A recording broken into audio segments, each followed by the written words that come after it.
Number 4, the Muslims are doing everything wrong in defiance of the Quran. For example, I put this under number 6, they do the call to prayer adhan wrong. You know, they say, Ashhadu an la ilaha, Allahu Akbar, Ashhadu an la ilaha illallah, Ashhadu anna Muhammadan Rasulullah. Right there, they already violated the commandment that the mosque belongs to God. You should mention God's name only in your practices of worship.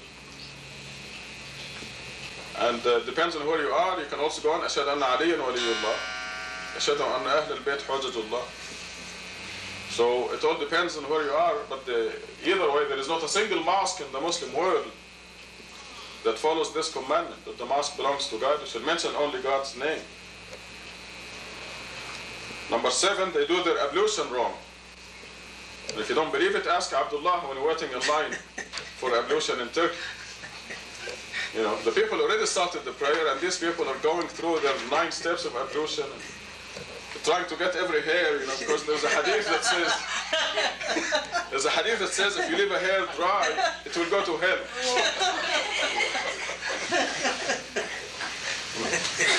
I don't know how you just separate this hair or something and send it to hell.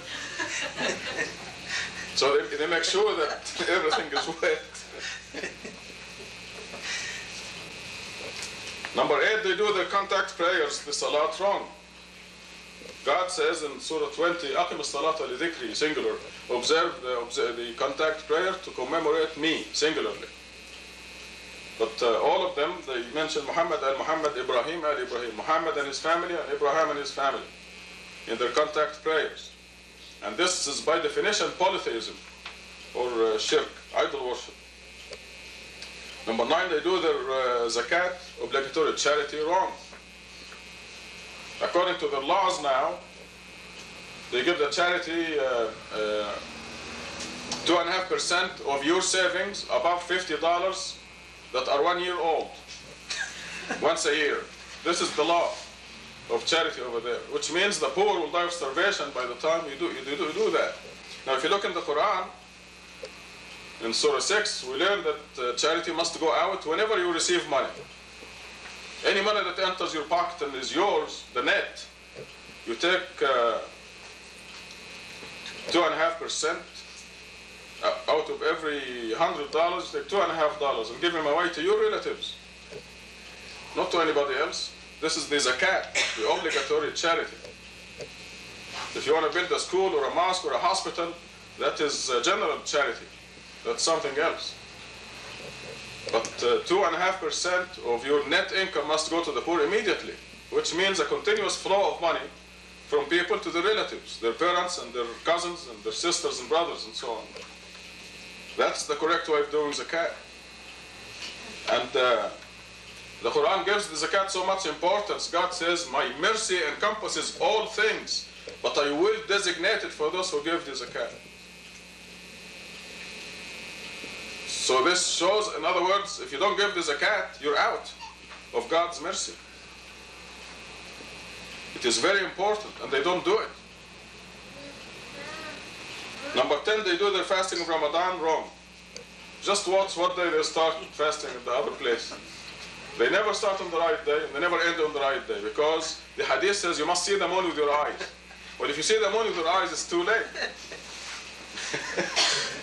You already passed the time. And then they turn into the most obnoxious creatures during fasting. They blame it on being hungry and thirsty. You're almost fighting. You're supposed to be the nicest person during Ramadan because you don't want to nullify your efforts. When you're driving in the street, you're not going to rush in front of somebody. You don't want to offend anyone because you're very careful not to ruin your fasting. All that month, you're the nicest person in the world to everybody. Number 11, they do their Hajj pilgrimage wrong, at the wrong time. Pilgrimage is supposed in the Quran is months, 4 months, not 1 day. The government of Saudi Arabia wants you to do it in 1 day and get it over with. Get them out of here. But it is supposed to be 4 months. How do you jam 2 million people in one city in 1 day? Well, you can imagine, you know. Can't imagine. When I did the pilgrimage with my parents, I told them, you stay here and I'll go do it on your behalf. Certain things where there are crowds. Because they will die. People die. They're trampled under the feet. And they have this stoning of the Satan's ceremony or whatever. It's just gruesome. I was worried about myself. Also, they ruined the pilgrims by going to visit the Prophet's tomb. The Prophet is not there. Not even his dust is there anymore. And they go, I don't know what they go for.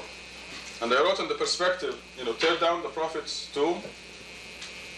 And some fanatic Saudi Arabian, very angry and very hot, called and left a message on the telephone machine, trying to prove that the Prophet is not buried in his mosque, he's buried in his house.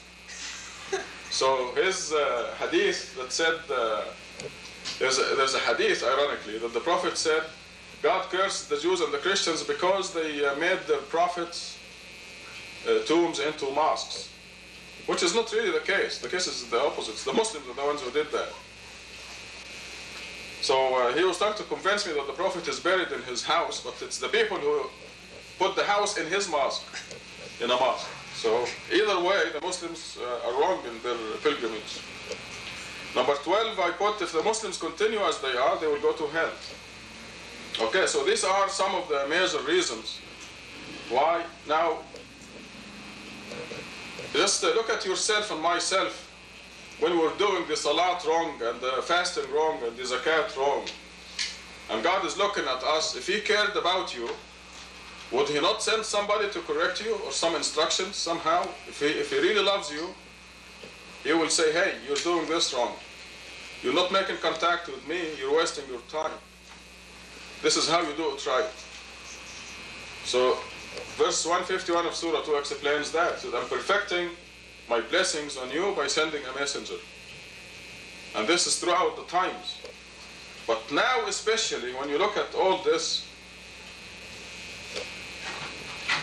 because God really loves the people and is giving them a chance to redeem themselves. He did not just sit and watch them go wrong. God decided to send corrections to you and to me, and so we will not waste our time. Obviously, God knew that we are sincere. We are seeking Him. We want to worship Him. And we want to redeem ourselves.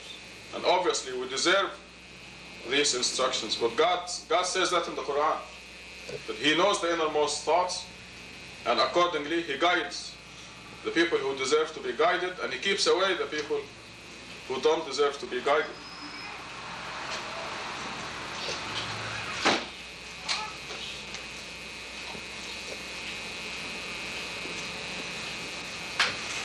Now, I mentioned in the front page of this issue that, as detailed on page 2, every single reason listed above is supported by irrefutable physical evidence from the Quran and from its formidable mathematical code. And then at the bottom I put another note. During the last 12 months I presented overwhelming Quranic mathematical proofs that I am God's messenger of the covenant, but not a single Muslim scholar came up with a single reason why I could not be God's messenger. Their silence is very significant. Why can't they come up with one reason?